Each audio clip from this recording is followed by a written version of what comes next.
All right. Good evening. I've really made a full day out of today. Wow, I had so much shit that I did today. I went out. You guys watch my drive streams and all that, right? And I just did an upload. You may have had time to watch it.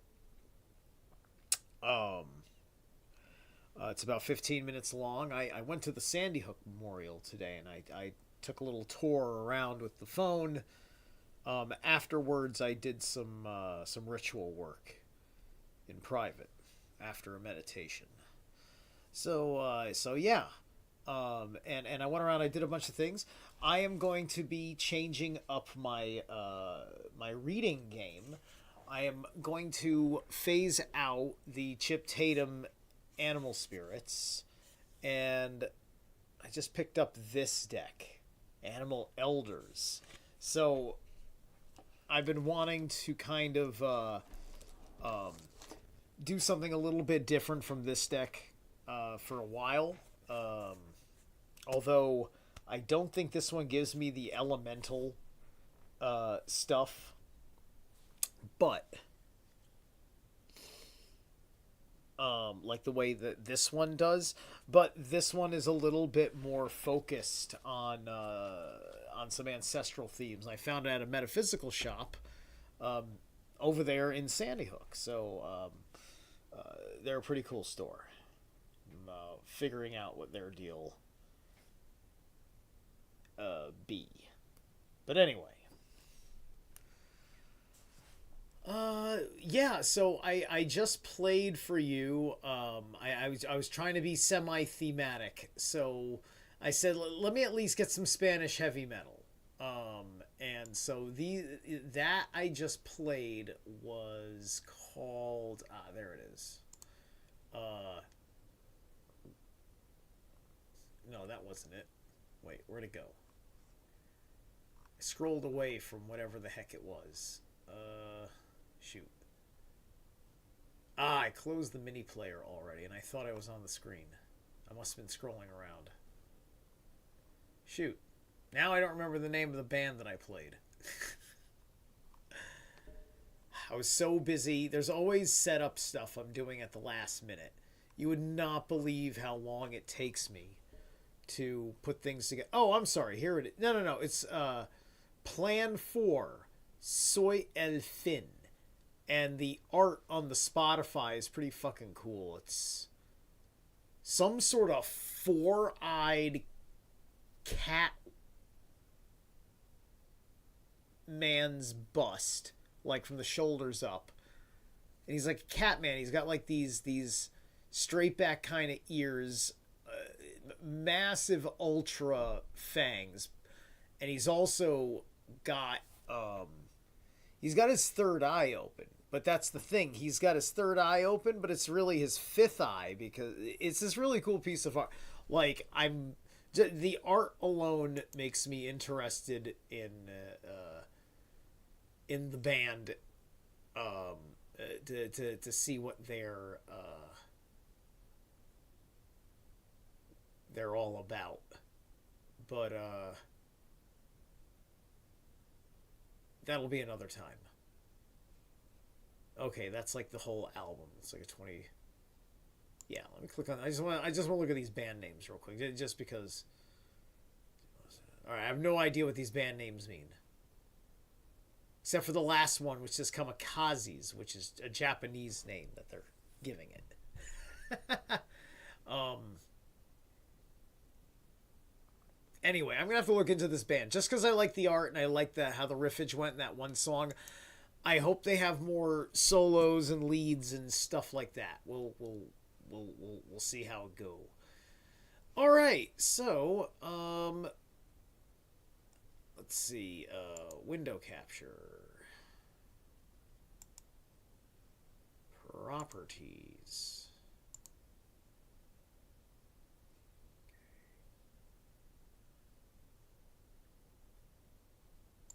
Yeah, that's right, right.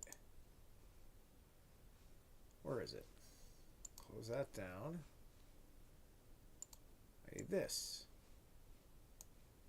No, no, no. Yeah, that's right. True Faces of Shay. Why didn't it see it? Hold on a second. Hold on a second. Thing being fishy. Open this up. Tube Studio. YouTube. Oh, there it is. There we go. Hello. There we are. True Faces of Shay.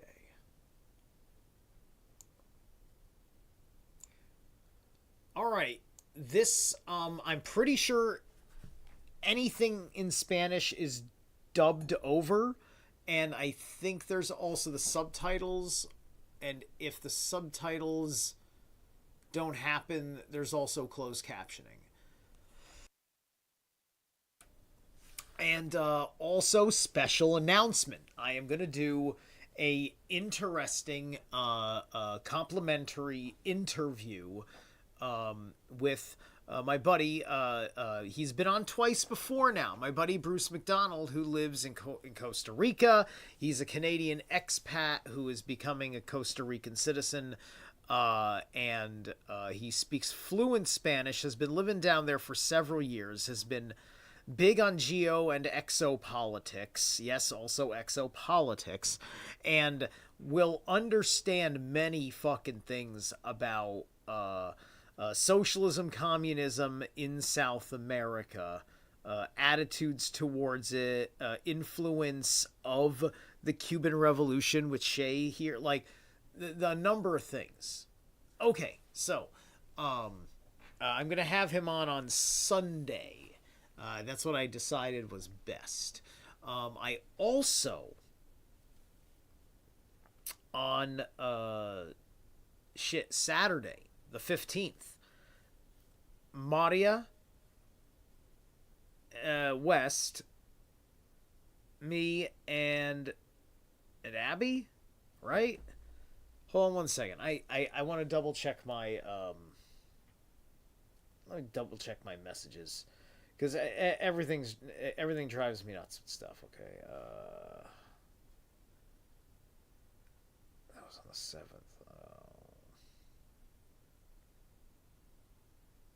Right, right.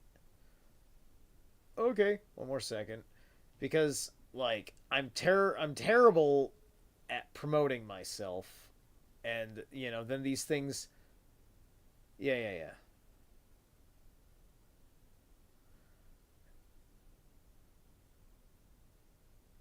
Hold on a second. Where is it? So wait. Okay, no, no, no. Open the week of. Oh wait, no, week of Thanksgiving. Uh, I guess it's the week of Thanksgiving. Which is that this week? Why am I silly? No, Thanksgiving's would be the 27th. Oh, well, anyway, it's coming up. I thought it was coming up the 15th, but I think we were rescheduling it anyway. It doesn't matter. Anyway, I've been rambling on. Let's get this thing started. I had all that mute because my Streamlabs was muted, and I forgot to check my Streamlab audio functions.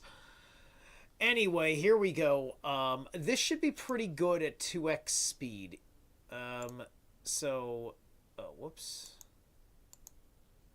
So we're going to put this bad boy on, not 2x, I'm sorry. I'm going to put it on 1.5 speed. Here we go. Porta-voz das Forças Armadas Bolivianas afirmou hoje que o guerrilheiro morto no domingo passado. Porta-voz das Forças Armadas Bolivianas afirmou hoje que o guerrilheiro morto no domingo passado era realmente Ernesto Guevara.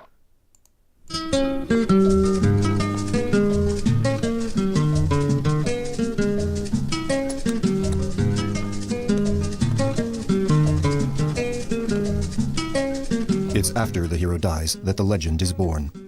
The legend of Ernesto Guevara, better known by the name Che, is no exception to the rule. Like all legends, it is based on reality, a reality that has gradually slipped into an imaginary universe in which the hero is no longer a living being, but a myth. A life in the public eye and an early death were enough to make Che a legendary icon of all revolutions. When you're streaming your favorite show, don't take slow for an answer. Switch to Optimum Fiber Energy. Oh yeah, fair use, by the way. Fair use.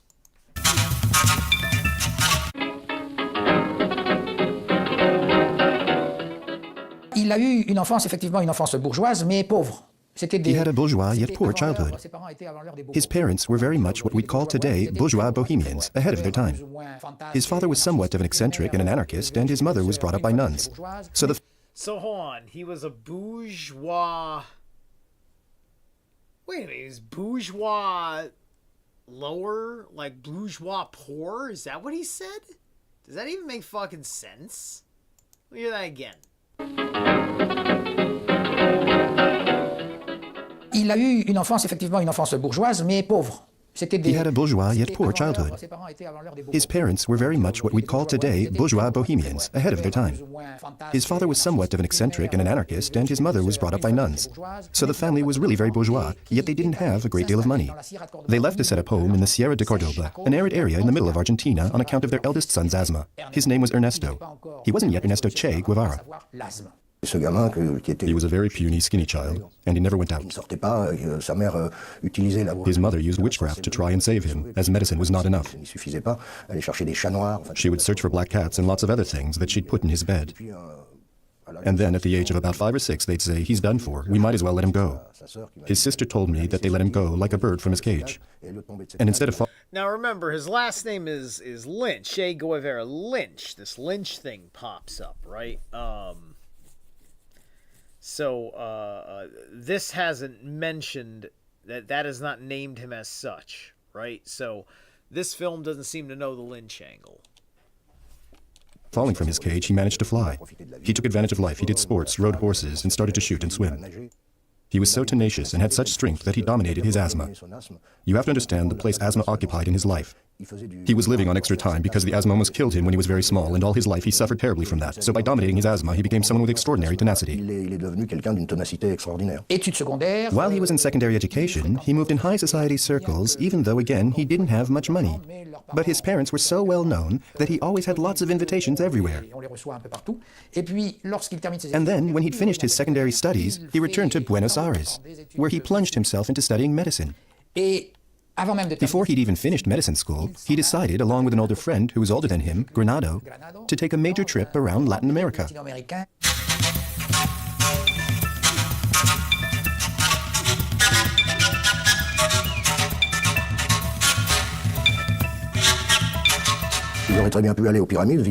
could very well have gone to see the pyramids, gone to Paris, or done something other than discovering their own continent. What's interesting in their case is that they remained in their homeland, Latin America, the Pachamama, the motherland of the Incas. There were 2 high points of this trip, which proved to be rites of passage for Che. Machu Picchu, because it was there that he was exposed to pre-Columbian civilization, and as a Spanish descendant, he thought a great deal about those past civilizations that had been destroyed. He was angry with the Spaniards for destroying those civilizations, and after Chuquicamata, he was angry with the Americans for enslaving his Latin American contemporaries. They were shocked to discover the terrible endemic poverty in a mine called Chuquicamata in northern Chile, a place where people were born and died, who were almost at the mercy of their American masters in terms of slavery. So there were the beginnings of shock and a reflection. Having suffered a fall which didn't do too much harm to the motorbike, our team headed for San Martin de los Andes. When we had nearly arrived, I was leading, and we had another accident on a gravel-covered bend, bordered by a gently murmuring stream. This time, the bodywork of La Poderosa was badly damaged, and we had to stop there. To make matters worse, that's when one of the accidents we were dreading most happened, a rear tire puncture. Dès qu'il revient à Buenos Aires, il termine ses études. As soon as he got back to Buenos Aires, he finished studying medicine, passed his exams, and within a few weeks left again for a second trip. This trip resulted in him leaving Argentina. Le départ définitif de l'Argentine. Il a connu une jeune Péruvienne. So if he was in Argentina, that means that he would have been probably in touch with South American Nazis. 1950s, he probably met Hitler. Wouldn't shock me if this motherfucker met Hitler. Secret Hitler. It's probably where he got all his bullshit from.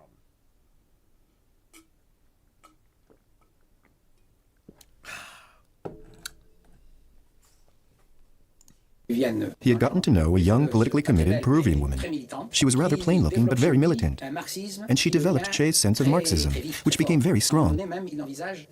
At one point, he even intended to go to Mao's China, and very nearly went.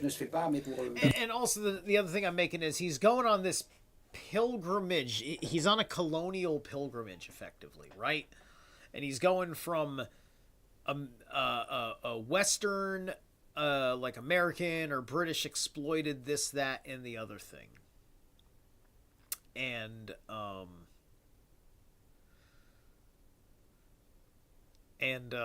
like I said, right? Yeah, you know, with the colonialism, it's like one wonders, like, when you become anti-colonialist, why must you become socialist?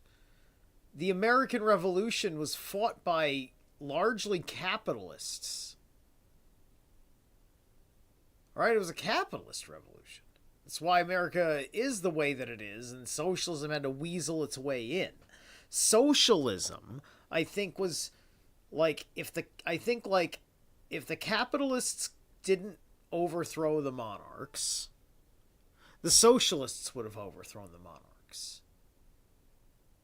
With the capitalists in play, you can have these various republics that have a semi-corporate governing structure, just like the United States does, or the various parliaments. Right? So my point is that, like, you know, why does nobody want to be a national capitalist? Why does nobody ever say national capitalist? Why is it just capitalist? Not even global, or I suppose there are people that say global capitalist, transnationalist. There's a lot of words for it. But what about national capitalist? If national socialist, national Zionist, Nazi is the bad word, then why is it national capitalist, the good word? Because the idea is that nationalism is the problem, not the socialism. Right? The problem is that you want to be your own world and have you want to have leverage in trade negotiations. You want to say that your resources are yours to sell at your discretion or not at all. That's the point of the fucking tariffs. People on the left are complaining about rich people. But the problem is that those rich people are not the ones they hate, because those are the rich people that are communists or socialists fighting the rich people that are capitalists or something else. You know, you could say, you know, like, certainly it's not just the capitalist, it's also the political fascist. The political fascist being what the kids are actually fist pumping about that they're against. And I'm also against that as well, which is the merger of corporation and state.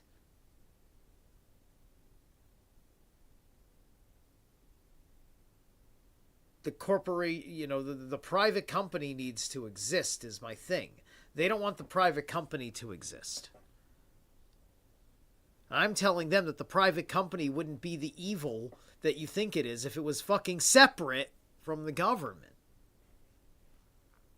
But we've intertwined the two too much. And our politics is pretty gnarly now because we've, you know, like I still think the popular election of senators was a bad idea. I want to repeal that amendment. I want to repeal it. I want to give the fucking, you know, I want to give the states authority over the senators. I think we may have been less corrupt then. We would have had way less money in politics. Because it would be what's going on in your state assembly that is going to be moving your U.S. senator. And that U.S. senator is going to be able to handle things in a more professional manner and is held accountable to the state assembly. That makes 20 times more sense to me than the mob rule Senate that we have now, which holds power through massive amounts of corruption that make it seem impossible that there are actually human beings that are just default feeling safe about voting for a guy who said and did awful things with the job you gave him. But he stayed in Guatemala, where he witnessed American imperialism on a very real scale. In Guatemala, in 1954, a left-wing nationalist member of the army set up an agrarian reform, which was fought by United Food, a major American banana-producing company. This agrarian reform led to the toppling of Colonel Arbenz, which benefited the United States landing. Ernesto Guevara was there at the time and witnessed the landing of the mercenaries supported by the United States. He tried to organize the resistance with the Guatemalan Communist Party, but the balance of power was much too in favor of the Americans. He learned very important lessons about preparing an effective revolution, about preparing for a United States military intervention. He learned about the need for training a popular militia. He remained in hiding for a month at the Argentine embassy in Guatemala, then organized his departure for Mexico, where he took refuge. So whenever I need more space in my wardrobe, I sell everything I don't wear anymore on Vinted. It's an app for... He again met with the Cuban exiles he had met in Guatemala, who had traveled from Guatemala to Mexico. These Cuban exiles first introduced him to Raul Castro, then a month later to Fidel Castro, who had been granted amnesty and had just arrived in Mexico.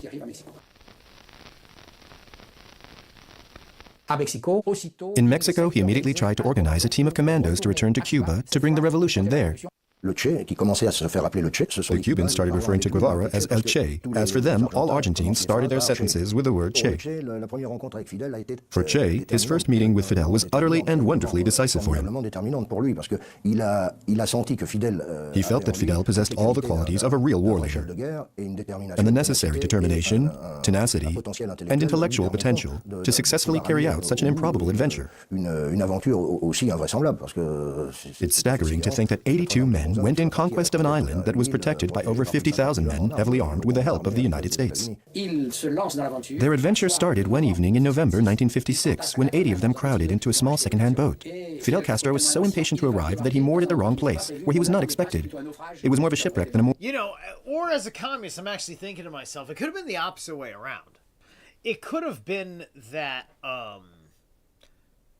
the communists knew that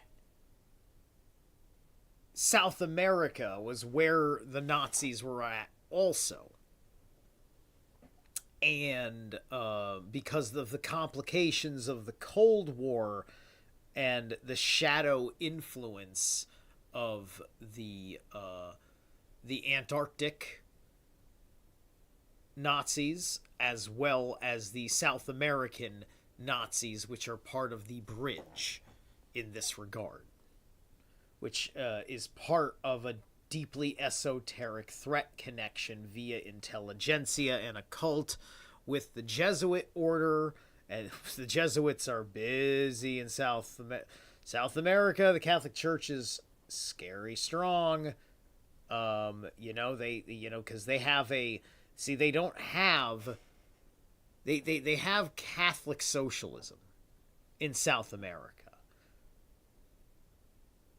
The Catholic part is different, right? But I wonder. So it could be that Shea was under the understanding that the Nazis were here because the Nazis had fooled the capitalist or something. I think that's something along the way communists think or something, which may actually be true. There's plenty of conspiracy theories that say that's kind of like the way it truthfully got panned out, right? When you're understanding this broad of the scope of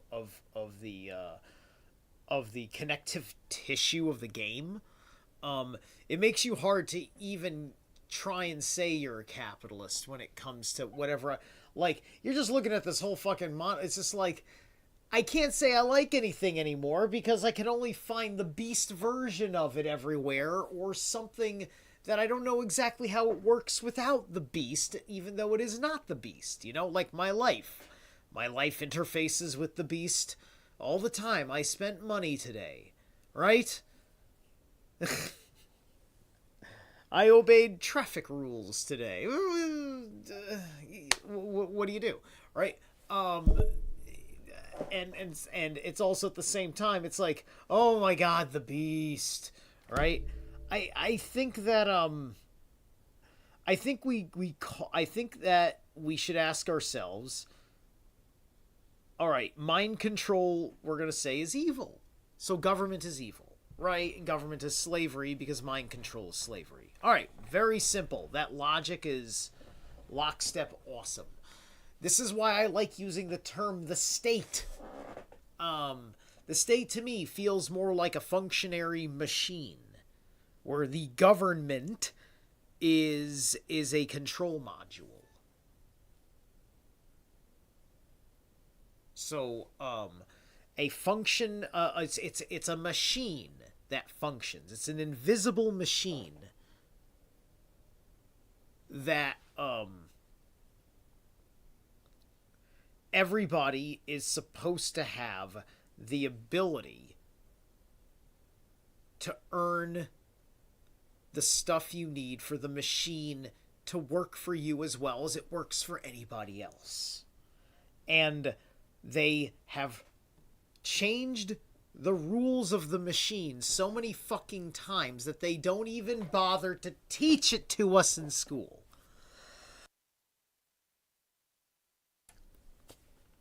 Imagine trying to teach your kids to pay their taxes, and then every single fucking year they change the taxes, you change the curriculum, and already what you learned last year is bullshit. That's a little too intense, but no, they change, but there's enough laws that change every little thing. It's such a garbage thing for the line item of taxing of your life. The 2016 MAGA wanted to fucking make a simple, family status, joint or single lump sum thing of what you are, no crazy questions, no need to fucking line item mention stuff for deductions because you're gonna get such a great fucking basic cut.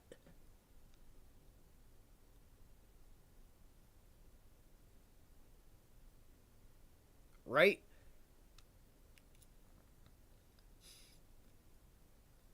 Unfortunately, guys like him weren't thinking about that, were they? I read his letter. I'm not sure. I hope I'd like to see him talking more, right? I've only heard him talking in short form, but he sounded quite eloquent and kind, like a kind and gentle man, when he spoke at the UN, right? And, you know, he may have been a true believer, compassionate, hardcore, like, I think he was like a hardcore, like, Leninist Marxist, I think was his fucking bag, if I remember from everything we were fucking covering. So much that we have covered. But it's good to understand that here's the big difference, right? So the world said something about hardcore communism. Now, everybody who fucking says, oh, real communism hasn't been tried, well, they need to get into the depths of... there's the conspiracy that tanked the idea, but what was the moral impetus within the idea, right? Remember, like I said, I read the thing on Marx. Marx was an anti-art, and Shea hates the art of Marx's fucking era. Isn't that fucking weird? Did he not care about the art that Marx liked? I don't know what art Marx liked, personally. I only know that opinion that was given to me from the question I asked, and I don't care to ask any further. I really don't need AI. It's mostly there just to snowflake. It's like sugar. It's poison, but you can tolerate a little bit of poison. And it helps you build an immunity to it, because you get to compare it to a world of natural, original, and authentic, which gives you a keener eye for what comes from large language models versus what comes from a man's own flow from his three minds. Mooring.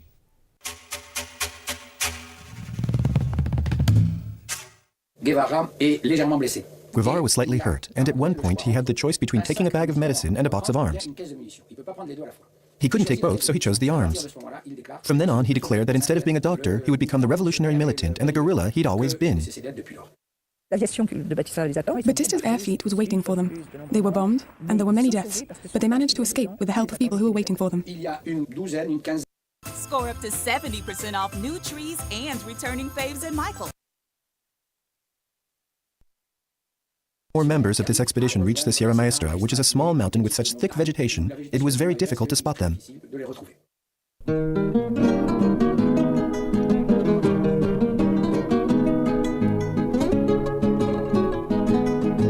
It was in the Sierra Maestra that the revolution and the struggle were organized around Fidel Castro and Ernesto Che Guevara.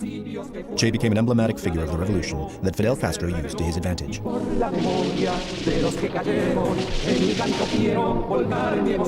It was also in the Sierra Maestra that the legend of Che was carved out.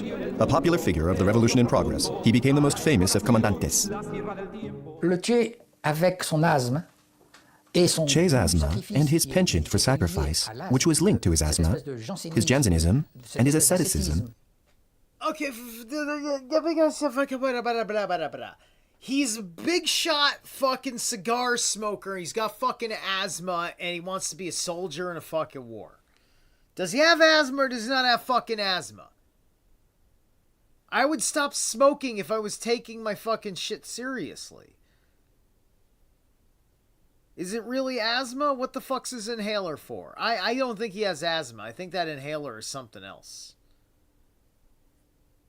I think he's covering up for, who knows? Maybe there might be cocaine in that. Maybe he was coked up all the time. I don't know. But you're telling me he's running around in the fucking jungle fighting American-backed fucking Cuban imperial? Are you fucking kidding me? All right. All fucking right. generated by a very severe regime, made him a remarkable fighter. He proved to be... Hold on a second. He says something about asceticism and something else. I want to catch that. Excuse me. Che's asthma and his penchant for sacrifice, which was linked to his asthma, his Jansenism, and his... Jansenism? I don't know if that's correct. But bear with me one second. Hold the phone. Let me see if... Okay, what is Jansenism.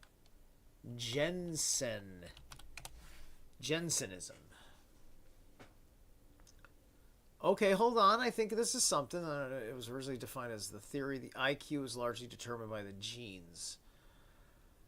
Okay, okay. This is DuckDuckGo went to Wikipedia and said Jansenism is a term coined by the New York Times writer Lee Edson, named after the educational psychologist Arthur Jensen. It was originally defined as the theory that IQ is largely determined by the genes. Jensen, get the fuck out of here. You guys, you cherry pick your dudes by name. They're probably idiots. That were selected because of their fucking name. And they were in the field. Got something that works within the wordplay because they needed to name it something that implied genes. The term was coined after Jensen published the article How Much Can We Boost IQ in Scholastic Achievement? Hang on. How much can we boost IQ in scholastic achievement? In the Harvard Educational Review of 1969, it has since been included in several dictionaries. Oh, okay.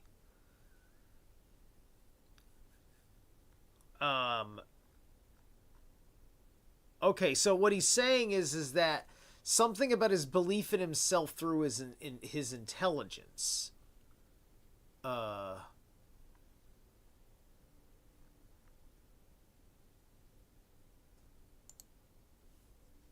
Okay. Saint Augustine, Baroque, 17th, 18th century theological movement within the Catholic Church. Ah, here we go. Primarily active in France. This would make sense. He'd probably, if he's Caribbean, Spanish conquistador Catholic stuff. Yeah, okay. All right, we're getting somewhere. Primarily active in France. Now, French Catholic is part of my Norman backdrop.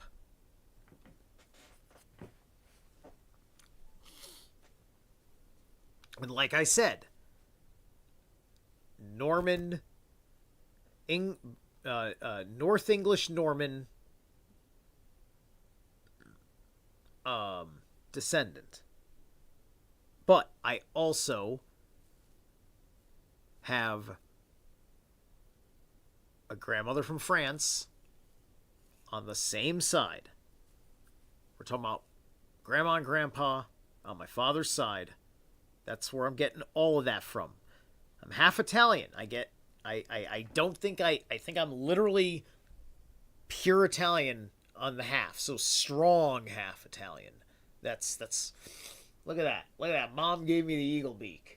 Yeah, I love my fucking nose. I am such a narcissist. But anyway, all right, so, this is fast. All right, now we're getting some. Hey, Lucky Stone, how are you? I am so excited. I saw that you're gonna be on with Raven, with BRM, Black Raven Meditations. She's awesome. I'm waiting for her to get our interview re-uploaded. She had to edit some personal points.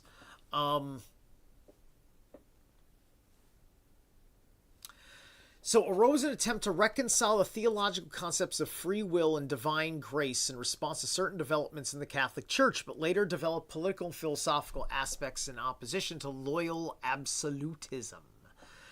So it was based on the ideas of Cornelius Jansen, a Dutch bishop, in his book Augustinus. Jansenists believed that God's grace was the only way to salvation, and the human free will had no role. Oh my God, yes, no free will. That's why he's a fucking mind control socialist. This is perfect. He's one of those guys. That's where it comes from. And then that psychological disposition would transition over to the religion of the state. It's so fucking perfect. Oh my God, they really fucking programmed this fucking kid. Anyway. And that the human free will had no role. Jansenists provoked likely debates, particularly in France, where 5 propositions, including the doctrines of limited atonement and irresistible grace, were extracted from work and declared heretical by the theologians hostile to Jansen. I see. All right. Pope Innocent X condemned them in 1653. So, wow, 1653? 1753, 1853, 1953. 300 years. And here we are. That would be within 200 years. Effectively, socialism, communism would be invented. It's the fucking Pope's fault. Go figure. All right. So the ideas Jansenism, he condemned the 5 ideas of Jansenism in the Apostolic Constitution cum occasion. Ooh, okay. All right, I'm good. But a cum occasion. Okay, I just want to read the 5. These are the 5. Let me take a sip. This is fun.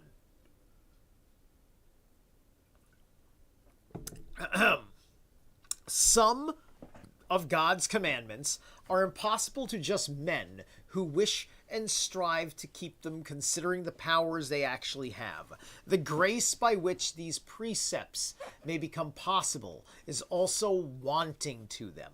Guys, I am giving you a ability to figure out, compassionate, how Ernesto Che Guevara Lynch it's like, you know, it's a beautiful Mexican melody for a second. Ernesto Che Guevara Lynch, and then it just goes Lynch. You know, Lynch just does not hit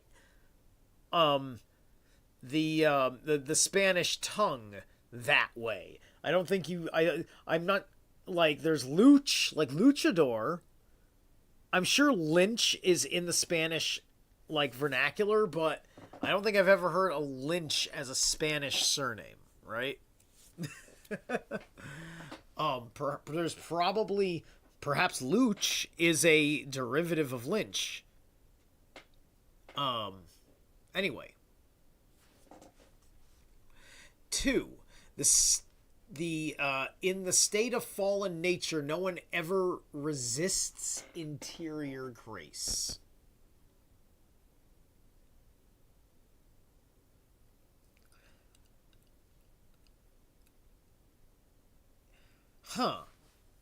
In the state of fallen nature. I get that. Now, the part I don't get actually has a hyper. Okay, oh, hold on. The bubble should pop up and help. Okay, great. Hold on. I need to move you around. This is very worth it. I need to know this. In real time, I need to know this. Will you give me the... Thank you. Irresistible grace is a doctrine in Christian theology, particularly associated with Calvinism. Ah, yes, Americans, you know, which teaches that the saving grace of God is effectually applied to those whom he has determined to save, and in God's timing overcome what? It's longer. Overcomes their resistance to obeying the call of the gospel. Oh, wow. Okay. In the state of fallen nature, no one ever resists.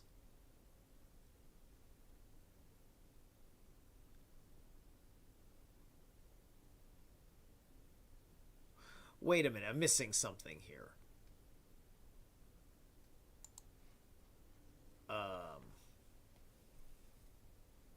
Because this sounds this sounds like honestly, this little thread here is like my soul's a little bit interested. I'm getting a little. I'm gonna go a little. You know what? Let's side quest. We're gonna side quest. We're on a side quest. How does that fit? All right, hang on a second. Oh my god, I gotta size this. Hold on.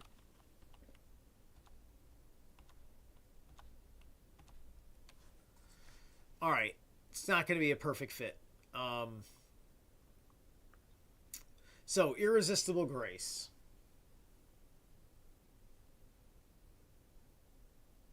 Which teaches the saving grace of God is effectively applied to those determined to save the elect, and in the God's timing overcomes their resistance obeying the call of the gospel.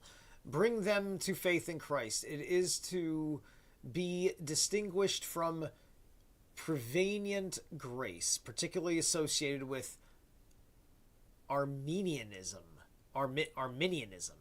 which teaches that the offer of salvation through grace. See, this gets into the fucking weeds of the bullshit that the fucking Christians argue about. You know, like, you want to play the game of being a Christian? You tear yourself a fucking apart with all this crap.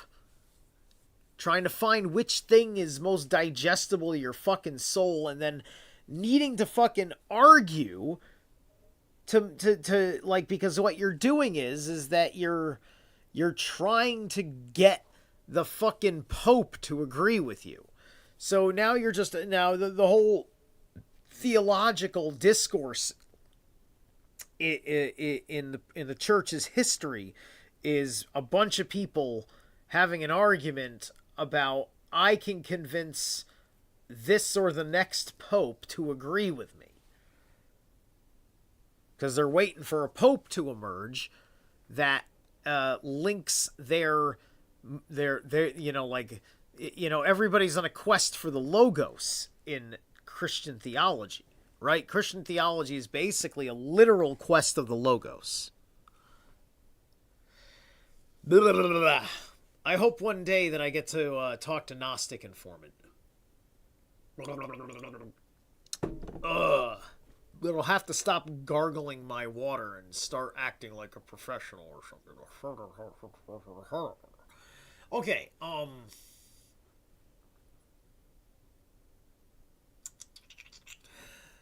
does not irresistibly pure cause-effect deterministic method, but rather in an influence and response fashion that can be both freely accepted and freely denied.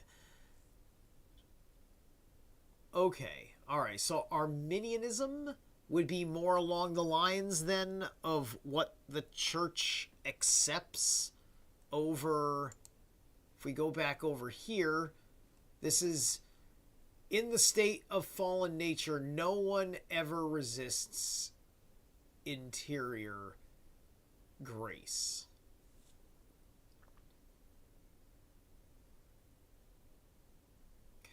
Right. So I think that's the church. Yeah. You see, Catholics, which is why people resonate with Catholic friendly allegiances, and there's also a lot of Jews, liberal Jews, and conservative Jews that are always happy with the Catholic Church on the surface, because all of them are like, hey, look, fallen nature of man, we're all sinners, right? And you can only fight it so much, and we try to do better. You know, Nancy Pelosi has a little bit, like, I get that. Fucking, I get that, right? They throw that at you like that's what the fuck you're attacking. And it's insulting to your good fucking character because, you know, your fucking, you know, political belief. And then you can't be honest about it. You won't let me argue the real character you represent. You're throwing this fucking mystery, semi-authentic facade.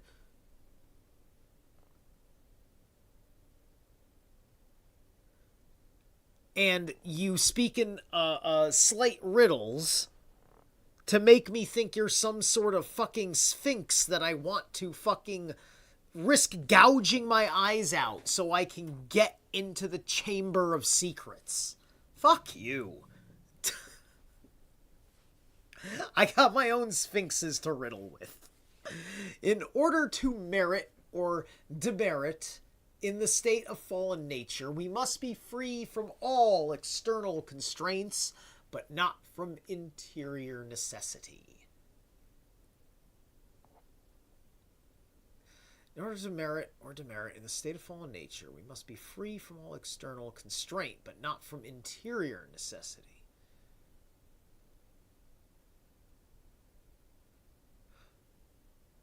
Okay, in order to merit or demerit in the state of fallen nature, we must be free from all external constraints? We must be free from all external constraints. Like what? Like pleasures of the flesh and shit? But not from interior necessity. I don't even know if I understand that sentence. What is this? Aten Bernard Manual of the History of Dogmas. You're telling me. I don't even know how to fucking respond. This is weird shit. This is a weird thing to say. I can't even... Stop moving around like that. Come on. Alright.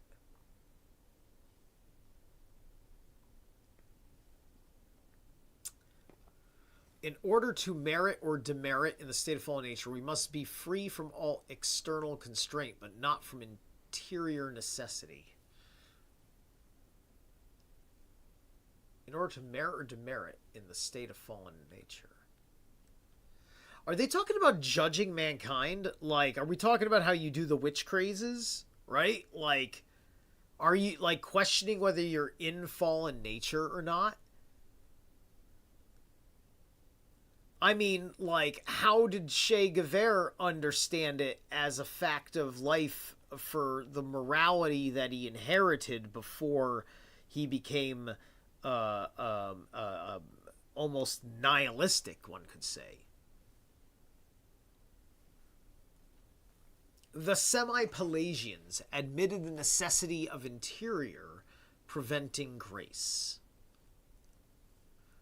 For all acts, even for the beginning of faith, but they fell into heresy, in pretending that this grace is such that man may either follow or resist it.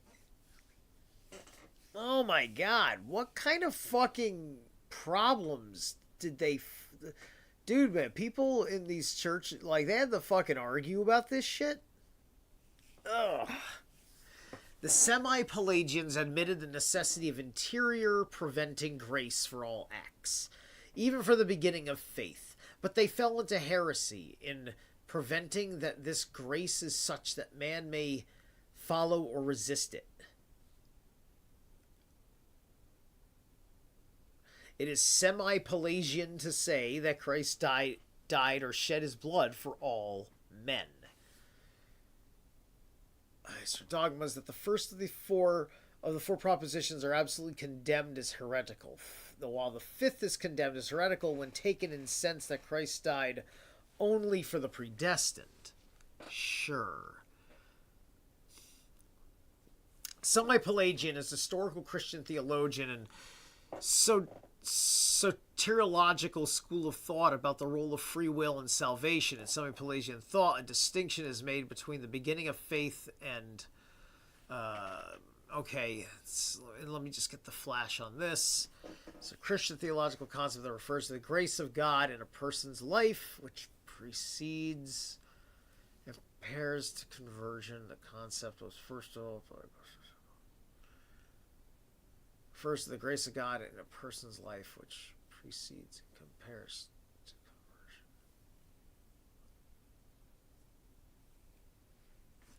Christian theology that refers to precedes and prepares a conversion.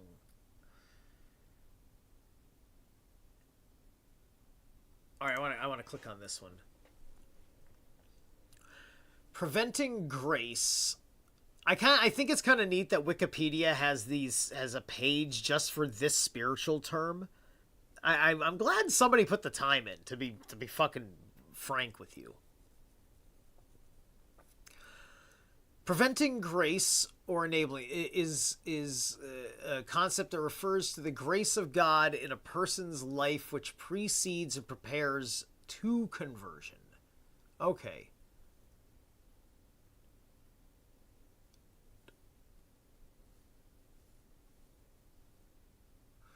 The concept was first developed as became part of the Catholic theology. A similar concept is also found in Eastern Armenian theology.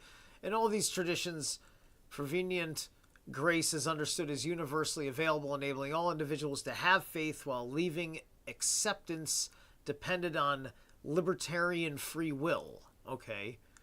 In Reformed theology, it appears the Reformed affection of calling God's grace irresistibly leads certain individuals to salvation.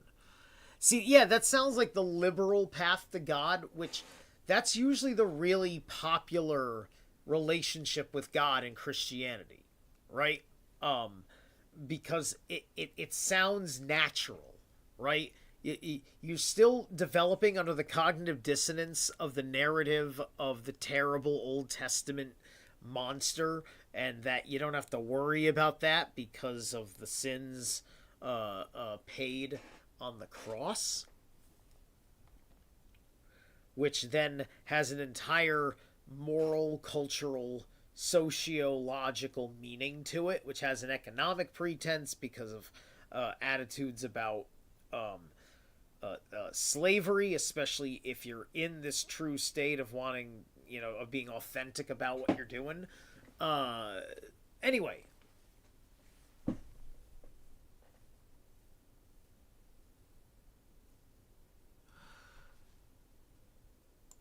Okay, good. That makes sense. All right.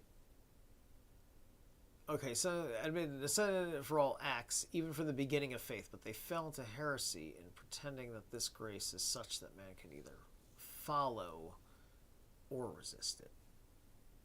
Grace is such that...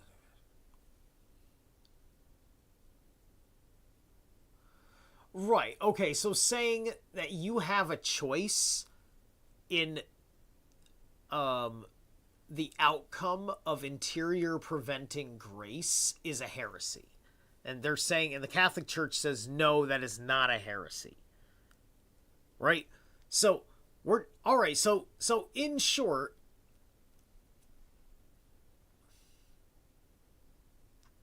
Jansenism it's Jansenism. It's all fucking Jansenism. This is the guy. That's amazing. All right. Jansenism is going to be something I'm taking a peek at in the future, because Christian authoritarian thought, we might be able to nail it in the bud by deconstructing that motherfucker. That will be another conversation. Oh, fucking yeah. All right, where was I? So yeah, so we got Jansen, right? Then where were we here? Right, it was Jansen twice. I'm making sure everything's covered. We're going to go back to the film. Yeah. We're going to go right there. We're going to go... And then... Oh yeah, and then his asceticism. And hold on a second. I'm just going to read asceticism's definition real quick, because I know that word, but I've also forgotten the definition of that word at the same time. Is a lifestyle characterized by rigorous self-denial and abstinence from worldly pleasure. Oh, yeah. Jansenism, asceticism. All right, so this guy had the personal interior self-restraint discipline, right? I try to be more like that myself. I try to be more ascetic, one could say. But not to fucking throw my superiority around at you.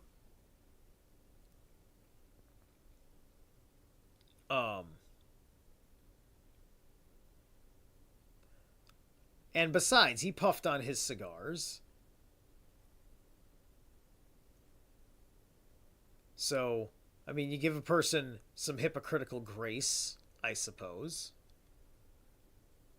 One could rationalize purities. One could just simply say, well, the Surgeon General says, and I'm a asceticist, so it's good for me, I'm doing it. Right? I don't know. Anyway, that was important. Let's go. His asceticism, generated by a very severe regime, made him a remarkable fighter. He proved to be the best, the wildest, the most daring. He was almost unaware of danger. Fidel made Che the first commander of the Cuban Revolution. He placed him ahead of his own brother Raul, which was an extraordinary mark of respect. Che was so courageous and fearless, it was almost too much. Fidel would tell him they needed him so badly that he was not to go and get himself shot, that he should hang back a little. Calm down, he'd tell him. Il entraîne ses hommes à des actions complètement héroïques et folles. He trained his men to act in ways that were heroic and crazy. Que le nombre de combattants dans la Sierra Maestra n'était pas... Having said that, there weren't many fighters in the Sierra Maestra. C'est manifesté, c'est que lorsque les colonnes du Che et de Camilo Cienfuegos... But when Che's columns and Camilo Cienfuegos' columns started up, they began to attract a certain number of poor peasants who joined them.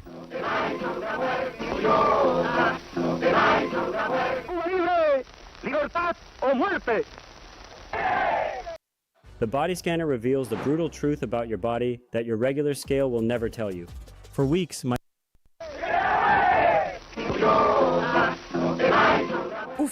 As time went on and the rebel army started winning military combats against Batista's army, it also carried out, in parallel, a very efficient and interesting policy in the mountains. The policy was led by Che Guevara and consisted of setting up schools in the Sierra Maestra Mountains, and hospitals too. In reality they were tents, but the peasants were treated there and taught to read and write wherever possible. The rebel army paid great attention to their relations with them. That's how, little by little, the guerrillas proved efficient against the dictatorship. It's also how they won social support. Hoy aprovecho la oportunidad de la visita de un periodista cubano para dar al pueblo de Cuba el primer saludo que tengo oportunidad. And listen, man, it's ridiculously smart that they did that. Ridiculously smart. You give them that literacy impetus, and it's just unfortunate that they couldn't take that literacy further. I mean, how literate, if Che was really, really literate, then how come he couldn't get that with Fidel together and say literacy, get it up to here, right? Just because we talked about in the prior work that we covered, his education.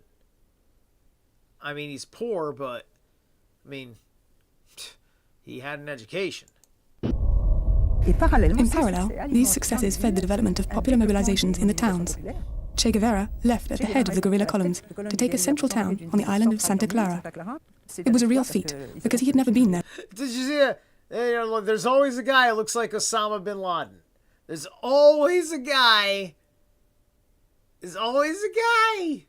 Look at this shit. Look at this. The towns. Look at this guy. Che Guevara left at the head of the guerrilla columns to take a central town on the island of Santa... Oh, right there! Oh my god!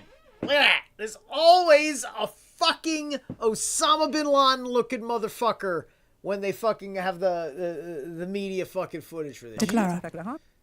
They want you terrified of a guy in a round hat like that with a big black beard like that.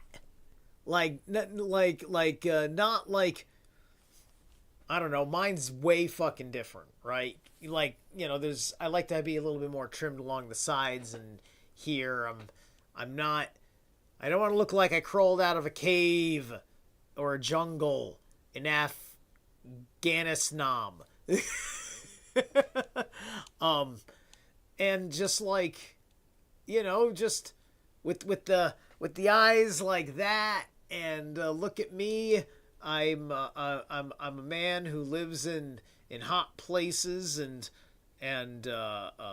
knows the lands like the back of my ass. It's just it's just central casting. That's all I'm saying. It was a real feat, because he had never been there before. The very first time he went on to Santa Clara, he applied a military tactic that enabled him to capture the island. From then on, everything fell apart for Batista's army. In December 58, the dictator fled, and the revolution was victorious.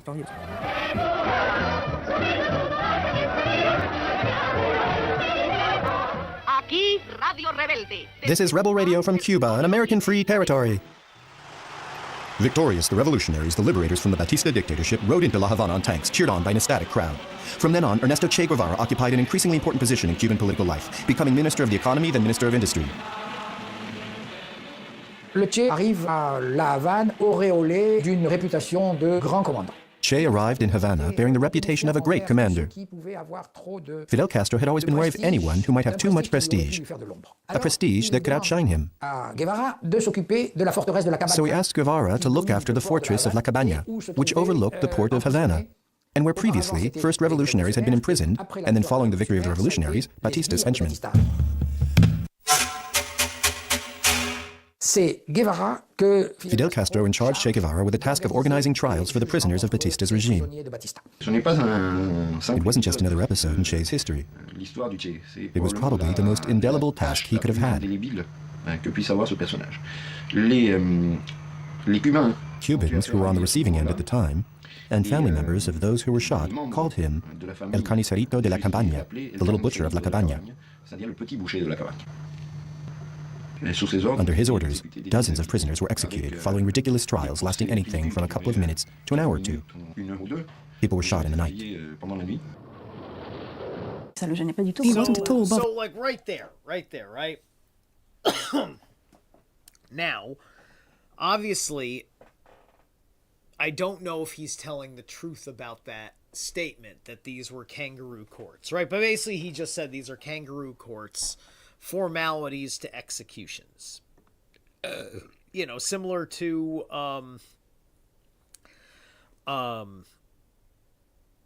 in The Dark Knight Rises with Bane, locking down the Manhattan-esque Gotham.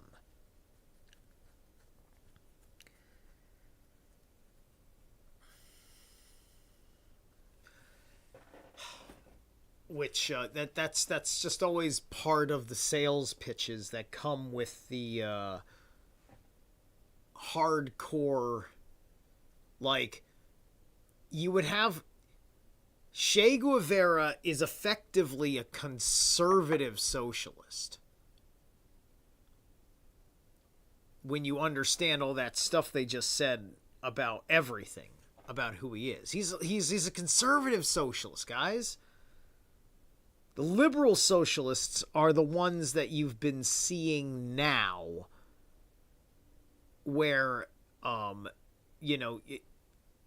we didn't just give you, like, a 30-hour work week.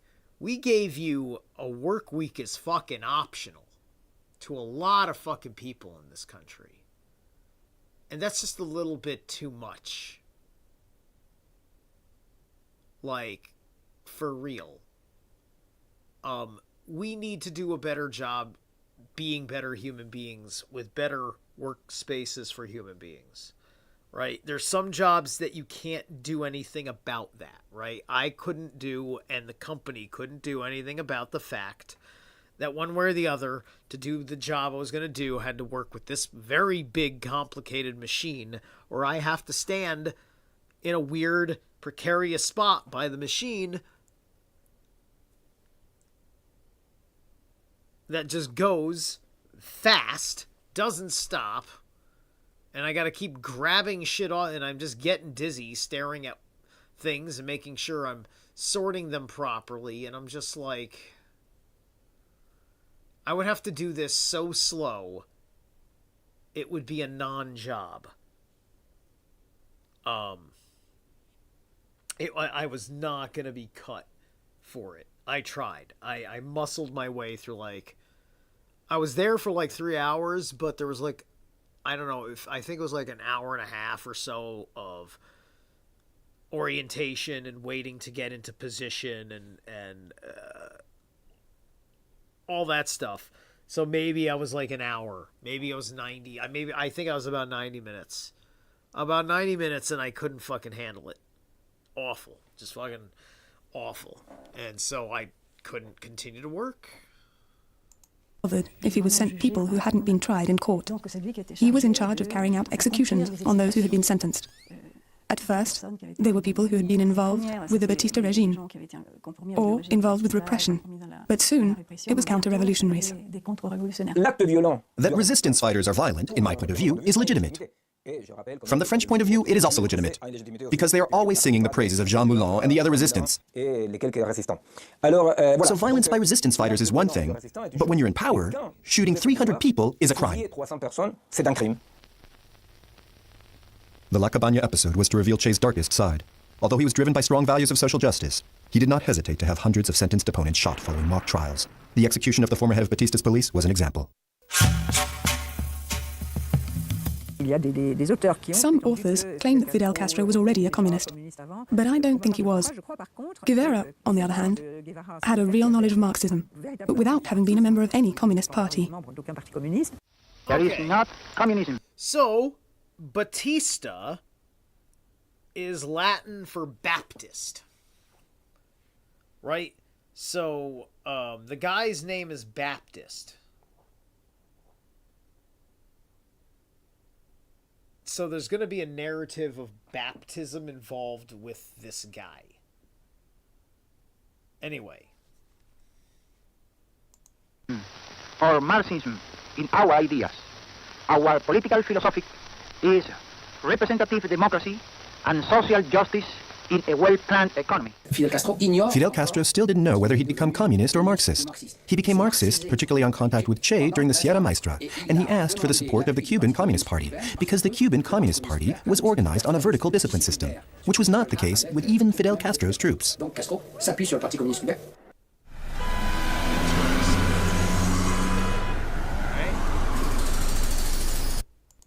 So it wasn't until this point that he went for anti-revisionism. From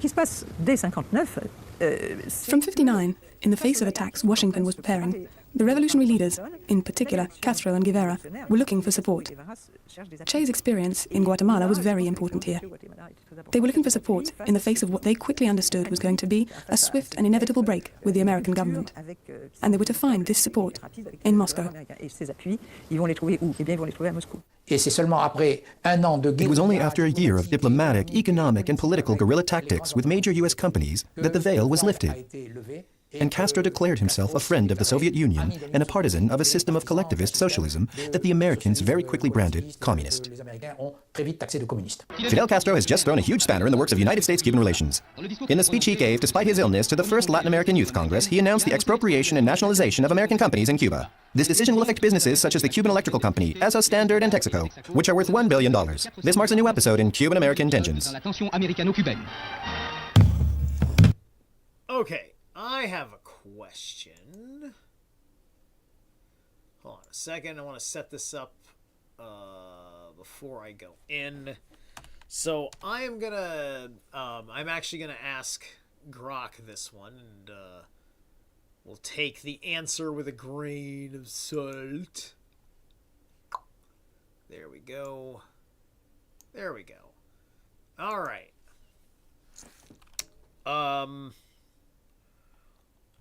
Who was Fidel Castro's first Soviet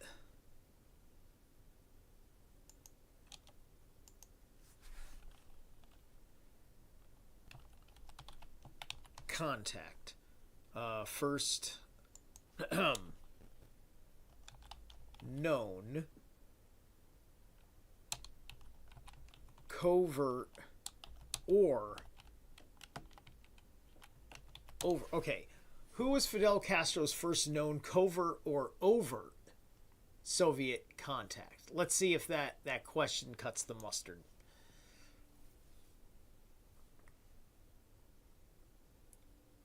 Nikolai Leonov, a KGB officer stationed at the Soviet embassy in Mexico City. It was in 54. Some sources specify late 54, early 55. Context: Castro was in exile in Mexico after being released from prison following the Moncada barracks attack of 53. He was organized in 26 July. Okay, so nature of contact, overt, social. Okay, so not a covert operation. Mutual revolution circles. All right. It was overt and it was social. Right. But as a social, that makes a certain impression. No evidence of recruitment. So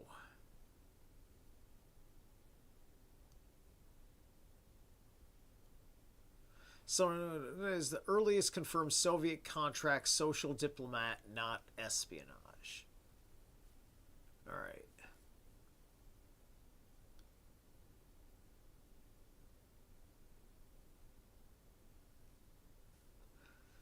Okay, I'm not going to probe into that.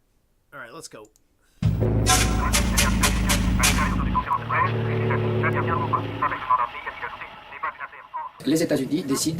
The United States decided to finish with this dangerous individual, and it organized badly a landing in Cuba, persuaded that the population would rally around the counter-revolutionaries that were landing. Fidel Castro and Guevara were on all fronts, which led to the famous fiasco known as the Bay of Pigs. The U.S. realized it wasn't quite that easy to get rid of Fidel Castro. And Fidel Castro, from then on, deliberately turned towards the Soviet Union to ask for their support.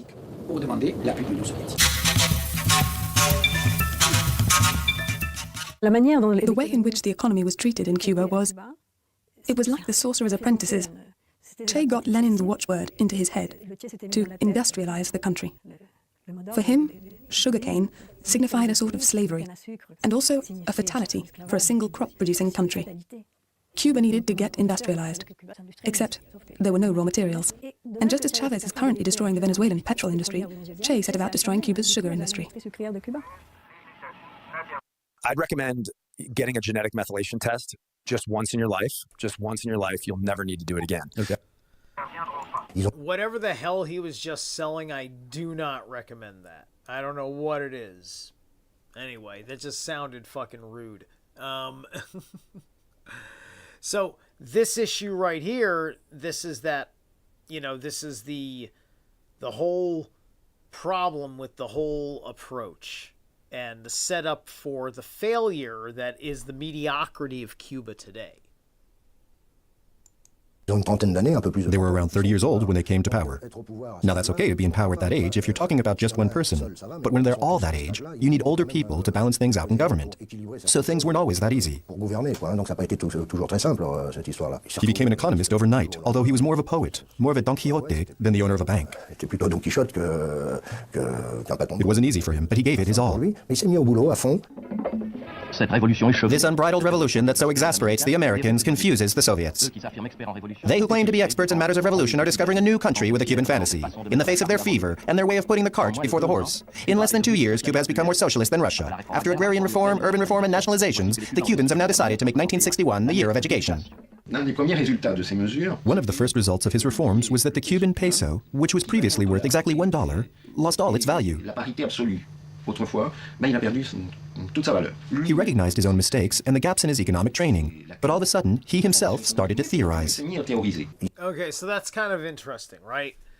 He didn't understand that money would lose its value if you cut off the relationship by which the bank would be interested in doing business with your nation. So now, he literally has no economy. He is on a barter system. Cuba's starting on a barter system, and that means their little assembly is going to have to do a thing. He signed the banknotes Che, which was part of the poetry and the romanticism of his history, but it was done very seriously. Che didn't joke around. There was major debate over the principles that had been adopted in the Soviet Union and those that he was developing. The debate was one of material stimulus versus moral stimulus. The material stimulus principle that had been adopted in the Soviet Union and that the most realist of the Cuban communists thought they could adapt was to give either more money or consumer goods to the people so they'd work harder. Che disagreed, arguing that people should simply be given moral stimulus. That's what moral stimulus meant. They'd be given a little pennant or medals to show they were avant-garde workers and that they were leading the first free territory of Latin America. Of course, it didn't work.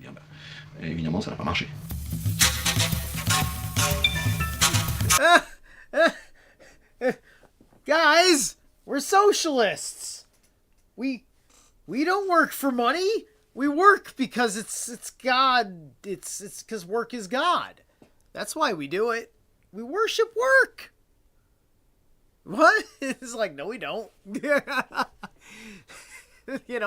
He's got all these a bunch of anti-colonialists that don't necessarily know how to be socialists. They just wanted to be socialists because that was the thing you did to be anti-colonialist. And now he's having problems. He had the idea that a revolutionary society could create a new man. People were asked to work non-stop. They were asked to work on Saturdays and to do voluntary work on Sundays. They were asked to be impeccable from a moral and spiritual point of view. They were asked to be incorruptible. He demanded that Cubans do this voluntary work. Many of them didn't enjoy going to their voluntary jobs because they already had their usual jobs, and it meant that in their moments of rest, on Sundays or in the evenings, they had to go and work for the country as well.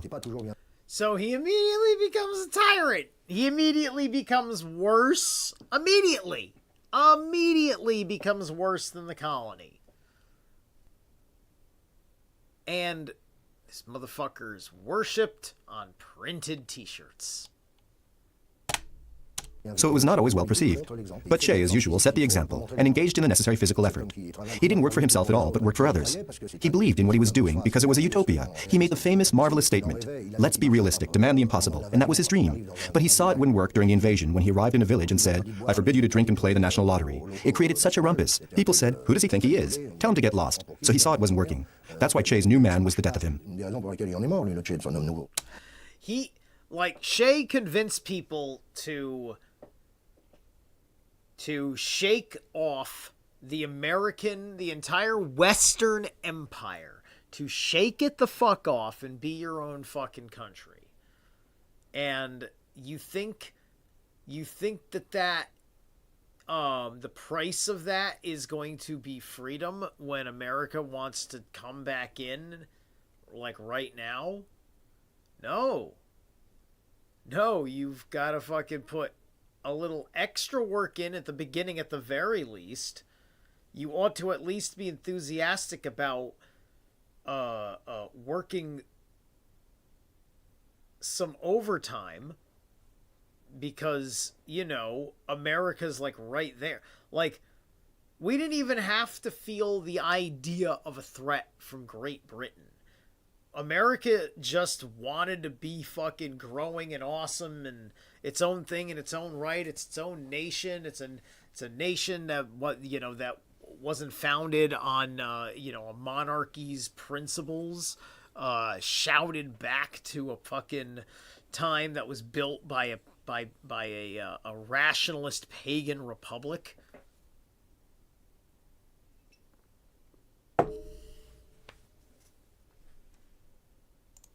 Among Guevara's writings, and they are prolific, is an article he wrote while he was in Algeria. He was asked to write a piece for a revolutionary magazine, And here we are. This is now they're going to talk about where the letter that I read came from. left-wing Uruguayan magazine called Macha. The long article he sent them became a revolutionary work and was used as a sort of Bible by many revolutionaries throughout the world. The article was called Man and Socialism in Cuba. To understand to what extremes a revolutionary can go, you just have to analyze this text, which is full of exaggerated lyricism and unconditional sacrifice. Now, by the way, if he really was working like that, I believe the idea was that he was, right? Like,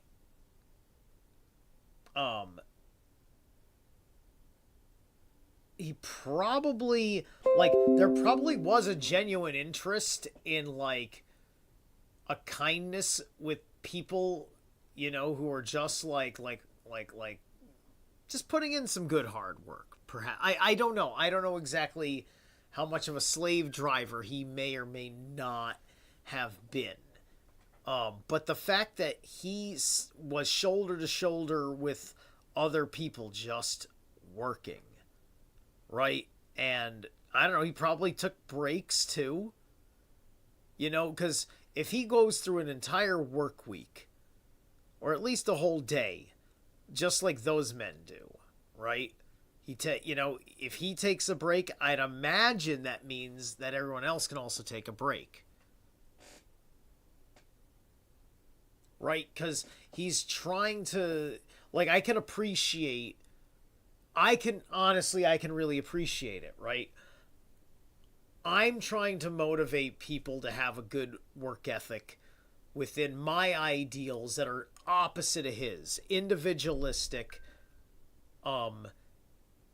for profit to everyone's benefit.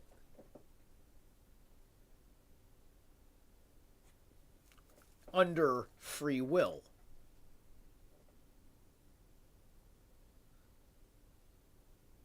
But always looking for that satisfaction. And just like the socialist in the collective satisfaction of the work, I can find the free will in the times I work with teams, with a collective, and with myself. Because I choose to. Sacrifice sans condition. The asthmatic leader was prepared to sacrifice everything, and he demanded that others do the same. Également tous les sacrifices. So whenever I need more space in my wardrobe, I sell everything I don't wear anymore on Vinted. Download Vinted.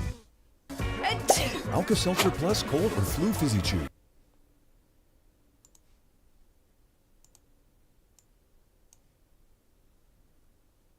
Hang on, guys. Avoid restrictions on YouTube Live. Am I still going? I may not be going. Alright.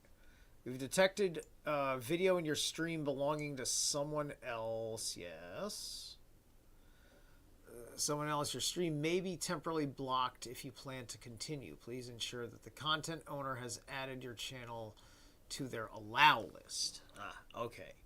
Well, I'm using... I'm going to try and keep going under fair use. And hopefully, if this gets pulled down, I will do another video with someone else. This one probably will not bypass things like time. This will simply, somebody will come to a decision between now and whenever the decision maker checks it. The Cuban leaders luckily didn't have a great deal of responsibility during the missile crisis. The Cuban leaders, with Fidel Castro at their head, wanted to send, as a preventative measure, a nuclear missile onto a major American town. That's what he wrote black on white to Nikita Khrushchev.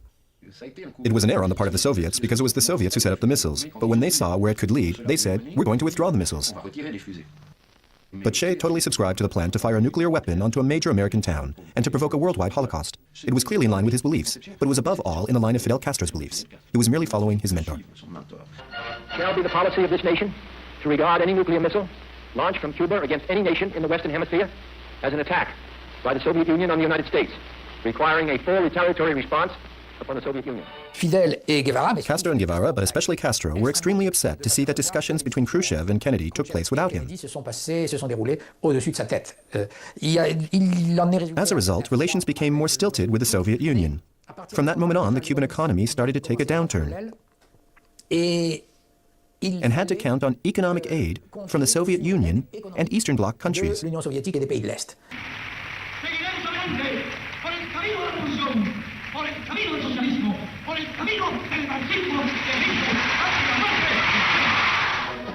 Et donc Fidel a été obligé de So Fidel was obliged to compromise, whereas Guevara, who in the beginning was so impressed by the Soviet Union, with a sort of undying admiration, became disillusioned. aussi en revient.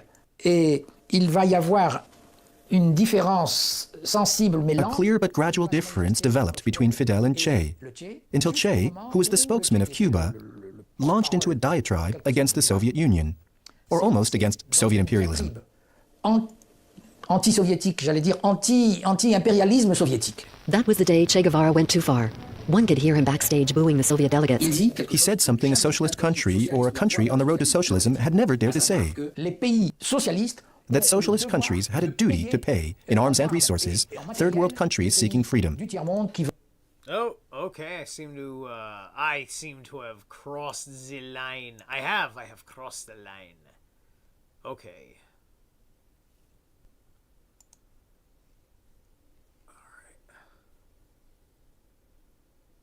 Increasing the minimum age of current live stream.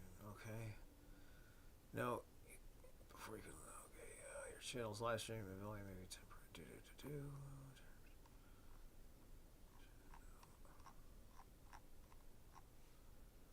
Alright, this is Google Help support.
Hey.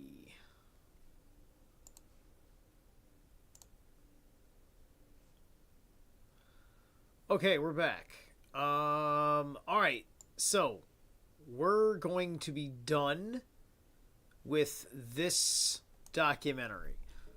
They didn't like it for copyright purposes, and so because I don't have the allow from that channel.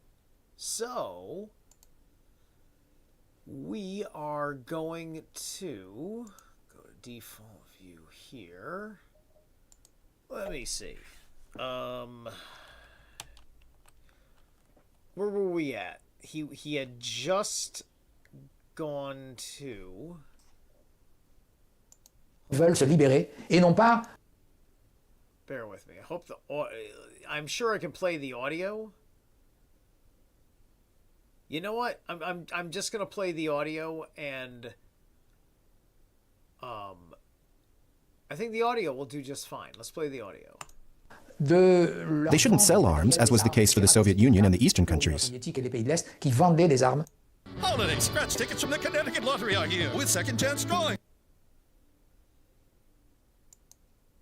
Once back in Cuba, Che's trust turned to suspicion. When he finally met with Fidel Castro and Osvaldo Dorticos, the Cuban president, he kept his head lowered. Behind the smiling facades, the tension was palpable. Castro tried to make contact with him, with the son he disappointed, but Che looked away under the weight of the mute accusation.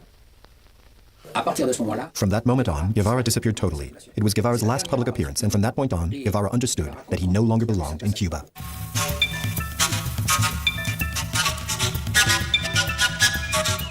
C'était un révolutionnaire. He was a revolutionary. He wanted to carry the revolution throughout the world. It was his mission, in a way, his urgency, his life. So he was sent to the Congo, into a fairly neutral zone, not straight to South America, but to a zone where he wouldn't bother the Russians.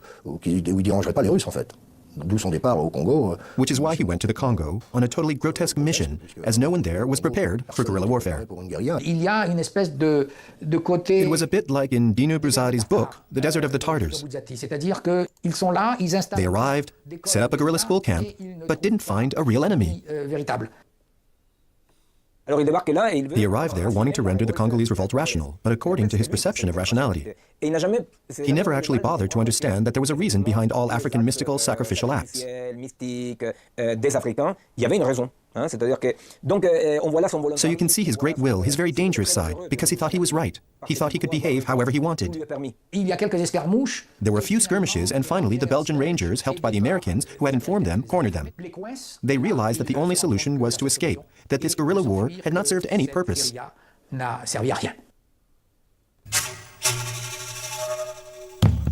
So that's interesting. These Congolese guys, they were like some sort... They were obviously some sort of... Perhaps like a pagan practice or something. That's kind of what I'm getting the sense of here.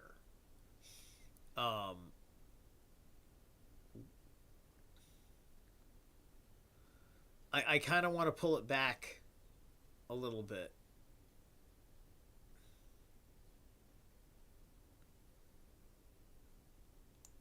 Hold on, right here. He never actually bothered to understand that there was a reason behind all African mystical sacrificial acts. So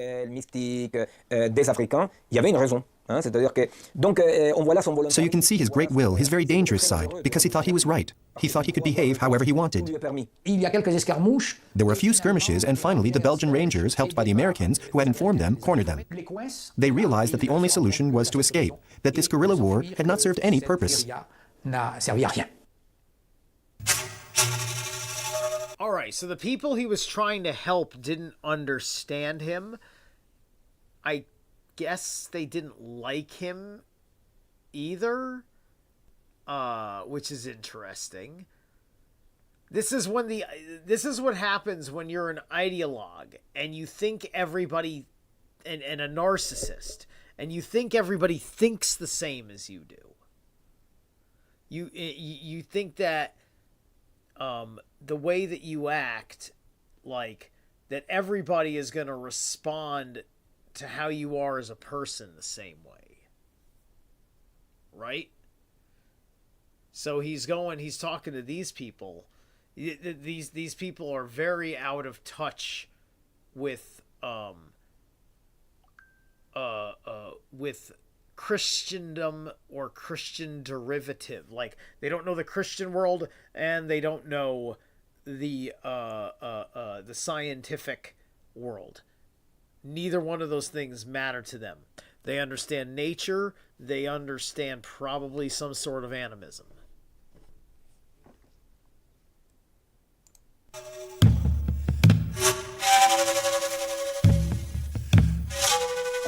People started wondering, but where's Che? What's happened to him? To get rid of the problem, Fidel was to do Guevara a disservice. Deliberately or not is still a matter of debate. In October... And it wouldn't shock me that, like, if you probed that issue, you probably would have learned something very important about his character. And I hope somebody has written a book or covered that matter. In 1965, he gave a public reading of a farewell letter that Che had left him. Vamos a leer una carta, aquí de puño y letra, aquí transcripta a máquina, del compañero Ernesto Guevara. Otras tierras del mundo reclaman el concurso de mis modestos esfuerzos. Okay, so, all right, hang on here. So, this part of the documentary is basically raw footage. So let me pull this back a second to where he starts the speech. I'm going to put the video back up, and I think I can get away with it, so that way you can read. Deliberately or not is still a matter of debate. In October 1965, he gave a public reading of a farewell letter that Che had left him. Vamos a leer una carta, aquí de puño y letra, aquí transcripta a máquina. del compañero Ernesto Guevara. Otras tierras del mundo reclaman el concurso de mis modestos esfuerzos. Yo puedo hacer lo que te está negado por tu responsabilidad al frente de Cuba. Y llegó la hora de separarnos. Sépase que lo hago con una mezcla de alegría y dolor. Aquí dejo lo más puro de mis esperanzas de constructor y lo más querido entre mis seres queridos. Cette lettre disait des choses un peu bizarres. The letter was rather strange in parts. It stated that Che formally resigned his positions, posts, and ranks, and his Cuban citizenship. It praised Fidel very directly. It was a bit like the victim praising his executioner. He was a consenting victim. When you analyze the letter in greater detail, you realize that the terms used in it are often similar to those used by the victims in the Moscow trial. The public reading of this letter condemned Che to eternal exile. But for Fidel, people could make mistakes. Yet if they continued to be devotees, he would forgive them. And that's what happened. He forgave Che and allowed him to return to Cuba and organize his expedition to Bolivia, where he died as a martyr. It was the finest gift he could have given him. Le plus beau cadeau qu'il pouvait lui donner.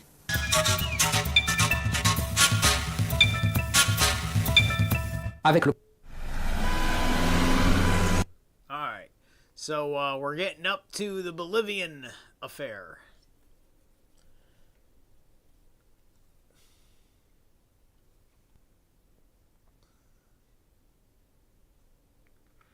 Double ads. Thank you so much, the two of you that have stuck around. I wish I heard you guys in the chat. 16 people, 17 including himself, from executives of the Cuban Communist Party, previous ministers, deputy ministers, etc. They were to form a school of guerrillas who in turn would carry word of the revolution to Peru, Brazil, Argentina, and Chile. He ended up in Yancowaso. I've been there myself. It's a deserted place. There's no one there, just a handful of scared peasants. He thought the peasants would follow him in Bolivia too, but not one single peasant joined the guerrillas, not one. Bolivia was another country that had undergone agrarian reform, which was the basis of Che's political program. The peasants supported the government in a way. The country had experienced coup d'etats. In fact, it was the Latin American country with the highest rate of them. What was irrational, in a country as politicized as Bolivia, where the unions were so strong, was to believe that because their little group of guerrillas was hiding in a forest, things would spread the way they did in Cuba. But Che had the Cuban experience firmly in mind. He had arrived in a country he didn't know, nor did he ever know about all the previous political work that had been done by Castro in Cuba. Once Mario Monge, who was secretary of the Bolivian Communist Party, had received orders from Moscow by letter, the party didn't want that guerrilla warfare, and it was doomed to fail. Developing this revolution in Latin America, if it succeeded, would have been very good for Cuba. But it was also a way to get rid of Che. He was becoming, or could become, troublesome, and if he died, that would create an exploitable hero. Exploited he was. The CIA knew he had been in the Congo and quickly understood he was in Bolivia, which they became certain of when Debré was caught with the Argentine painter Ciro Bustos. It was only when the presence of the small expedition was picked up by the Bolivian army and by CIA agents that Che's guerrillas were forced to move. And they started to circulate in the region, a region they didn't know, where there was practically nobody to convince, since it was the desert. It was an extremely hostile region. And between December 1966 and October 1967, they were like guerrillas without an enemy. They didn't try and enter into contact with enemies. And when they did look for them, they didn't find any, until the day they got denounced by peasants. Their destiny was sealed. It was over. I think things were over the moment Moscow told Monge to let Che get bogged down in the matter, to leave things alone, not to get any more guerrillas, not to seek out the guerrillas from the other side. Then things were played out on the ground. It was over. I've been there. It's bare. There's nowhere to hide. It wasn't easy. They were extraordinary all the same, hiding in the ravines. They held out as long as they could. How did Che let himself get caught alive? It's said that his gun was broken. He most probably gave himself up. In my view, that doesn't make him a coward, but a human being. He was no longer a hero. He no longer wanted to be a martyr. He wanted to live. And he was convinced he was going to survive, because photos of him that had been taken immediately after his capture were circulated, in which Che was clearly alive. Also, Regis Debray and Ciro Bustos, the Argentine painter, were both on trial at Camiri in Bolivia, for which there was international media coverage. There was also government intervention on a worldwide level, including by General de Gaulle of France. When he was captured, Che thought he'd get away. He thought he'd get out alive. I think Che wanted a trial, in which he would have developed all his theories and his profession of faith. But the Bolivians didn't see things that way. You have to differentiate between the CIA and the Bolivians. The CIA didn't want to kill Che. They knew that if they killed him, he'd become a martyr. You see, here's, like... Che is very much a, shoot people for attention, then take the world stage. He shoots people in the shadows, and then after he's killed you in the jungle, he comes out in the world stage and talks about how brave of a fighter he is for having stabbed his fellow man in the back who didn't know they were enemies. And this guy thinks his political opinions should be elevated.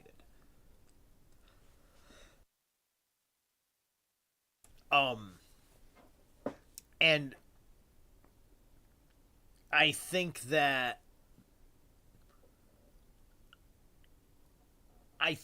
Che had a sort of, like, as long as everybody was egalitarian, authoritarian, and making little mind control schools for socialism, that everything will just organically work itself out into what just, you know, he was on the fantasy, right? He really thought he was like Lawrence of fucking Arabia over here. This fucking Lynch guy. It's Lawrence of Arabia for South Americans. He thought he went through the right rituals. You know, he thinks he's riding Shai Hulud. And the worm has made quite the appetite of him. The Bolivian military couldn't care less about that. The Bolivians had a prisoner like Guevara in their jails, they would have had a very significant political problem. If you remember what happened with Regis Debray, the international press made fools of the Bolivians. Then they decided to kill Che. Y se hizo una reunión de Estado Mayor para decidir lo que se iba a hacer con el Che. Esa decisión fue tomada en La Paz. L'ordre est donné de l'éliminer, il faut choisir. When the order was given to eliminate him, then they... Sorry, give me a second here. Let me tell you what that guy just said. Like Guevara in their jails, they would have had a very significant political problem. If you remember what happened with Regis Debray, the international press made fools of the Bolivians. Then they decided to kill Che. Excuse me. Y se hizo una reunión de Estado Mayor. The High Command has met para decidir to lo que se iba a hacer con el Che. decide what should be done with Che. Whoops, I'm sorry. Esa decisión fue tomada en La Paz. They're just... I'm going by fast on it, right? So 40... Whoops. So I missed it. Che.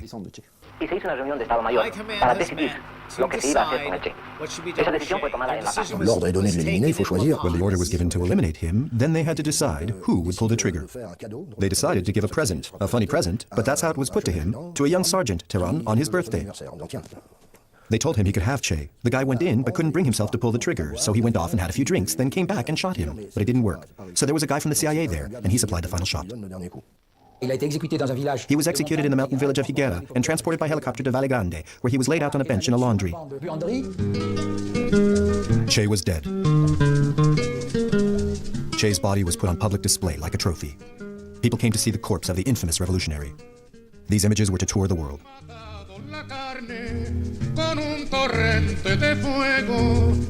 From then on, Che's face has continually been used as a symbol of revolutionary struggle, raising his character to the rank of a veritable master of Marxist-Leninist ideas.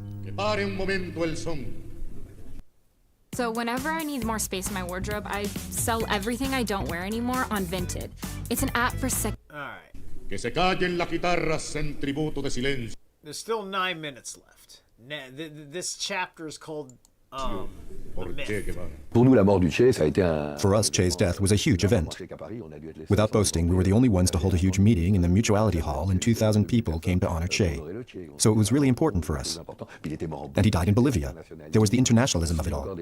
We still remember Che's attitude explaining that to help Vietnam, 1, 2, 3, 4 Vietnams had to be created. He had a new way of talking that the old communist-Stalinist bigwigs didn't have. So that was another reason our generation took to him, especially as, at the time, we had started to oppose the leaders of the Communist Party. We were being kicked out, and we were against Stalinism. We thought they were too nationalist, not internationalist enough. So for us, Che was the real model. It was really the idea of de-alienation, that we weren't going to lead a sad, one-dimensional life. Che represented that. Did he represent it wrongly? Was he a straightforward Marxist or a Leninist? And did we get our icon wrong? Well, yes and no. From what I know about Che's character, I think he was rather inflexible. But that's his personal life. On the other hand, it's true that regarding anarchic social realism, regarding sexual liberation, which for us was very important, regarding feminism, regarding the attack on family, regarding anti-psychiatry, in relation to those trends, it's not wrong to identify Che with that wave of desire for freedom.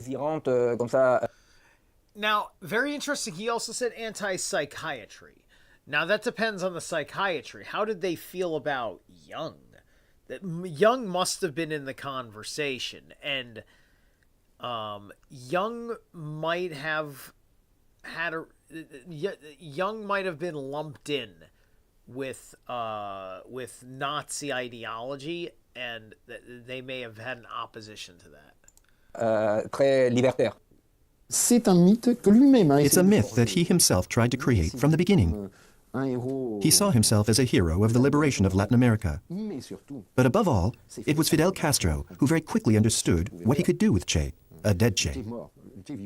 He was no longer interested in a living Che. He wanted to get rid of him, but dead, now that would be extraordinary.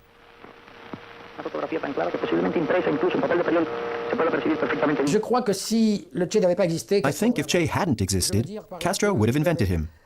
Che was far more useful to Castro dead than alive.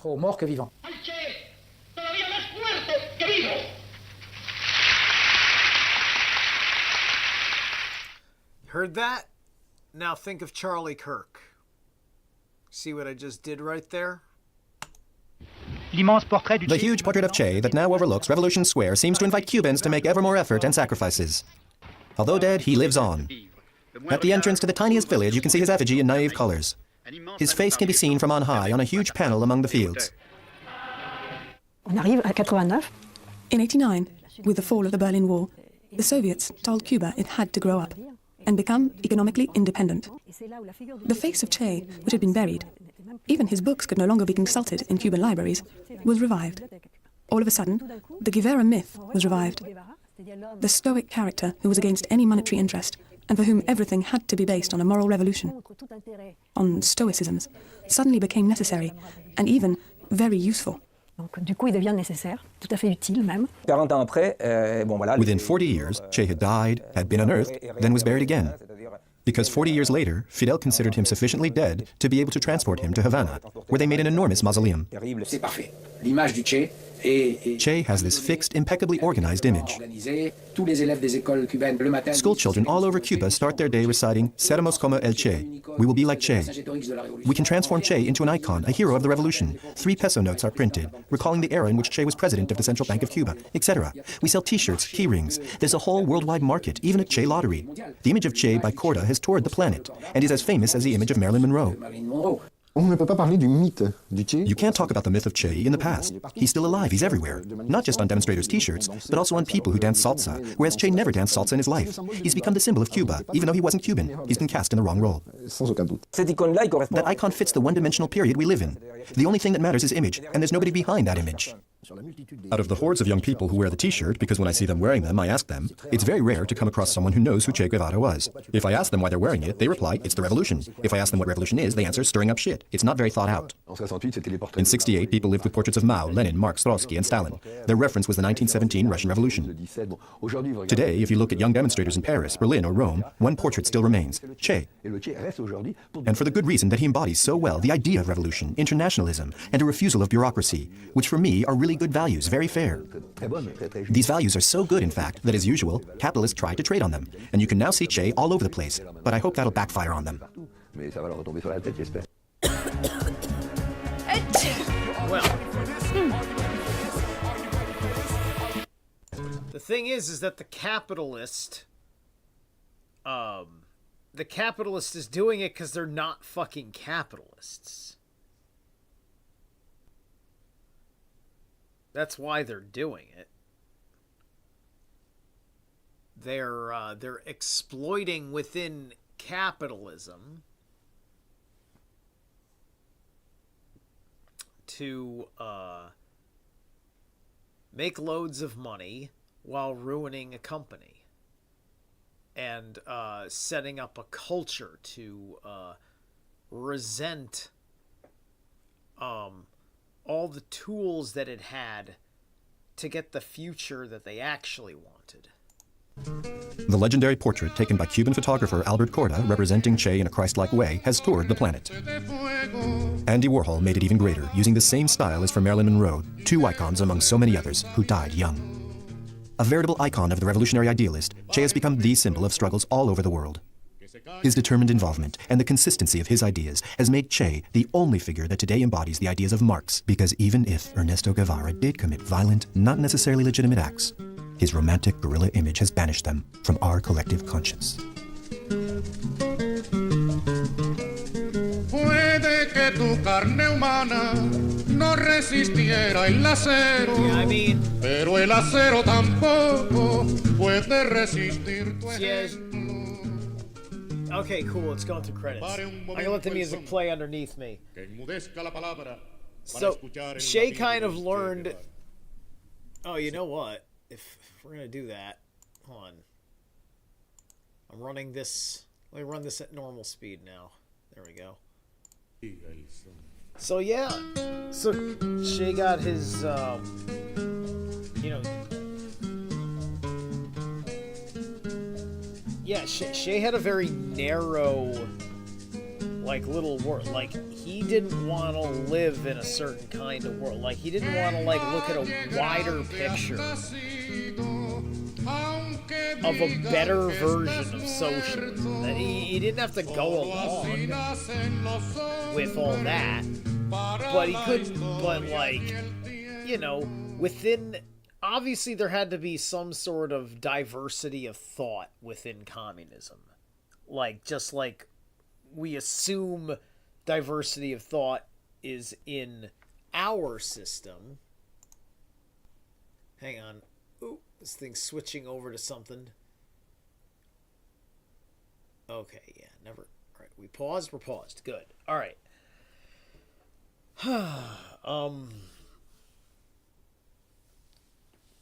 You know, he was acting like a Christian missionary with a gun, right? You know, which would maybe make him an antichrist type of figure, right?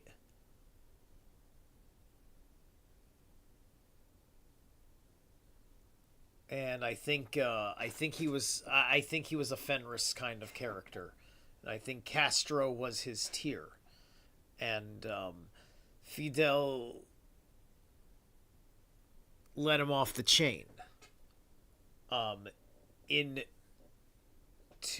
the arms of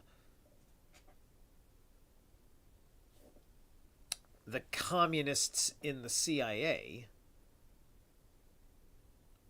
who delivered a martyr to establish the revisionist path for economic dependency on the West, which was always the plan by the banking conglomerate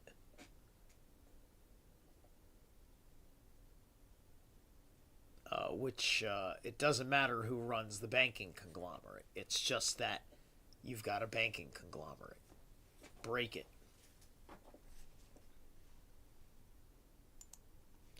Okay, so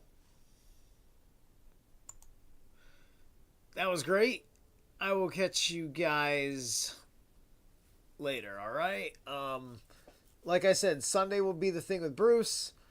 I may do something else. Well, you know, I may do a Jensenism video. I may find out a few things about Jensenism and look at it, because Jensenism is going to get into, I think it's going to help us on Charlie Kirk's side of things, right? Because remember how, you know, like I just kind of compared him and contrasted him to Charlie Kirk, right? Charlie Kirk did like the opposite thing, right? He ran around with an olive branch and an insult. The problem is that it was an olive branch and an insult, and the insult always trumps the olive branch. But anyway, have a good night.